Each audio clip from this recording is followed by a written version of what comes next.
Deputy Prime Minister, Dr. Horace Chang, has sought to assure the nation that the shortage of medical oxygen at hospitals should be eased later this week. In addressing members of the media in Montego Bay on Monday shortly after receiving his first COVID vaccine dose, Chang said the shortage of the medical oxygen in the medical facilities came about because suppliers were faced with the challenge of acquiring cylinders from abroad as a result of the COVID-19 pandemic. However, he said the suppliers received some of the required cylinders over the weekend gone. It is a major problem. Suppliers, have not had this demand on cylinders for a long time, but the company is functioning well, they are working smoothly.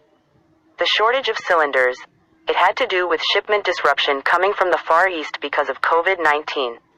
But we can assure the nation we are getting relief this week, said Chang. To clear immediately, so they should have cylinders coming out to the hospitals. And we hope we don't need it all, but they expect to get the rest in another 3 weeks, said Chang. I spoke to the head of IGL, that's the gas company that produces oxygen. They had a challenge in terms of having cylinders.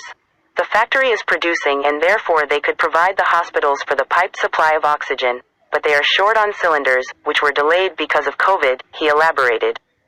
Chang added that another supply of cylinders should arrive in the island within the next 3 weeks. So they did get a supply over the weekend, which they were allowed.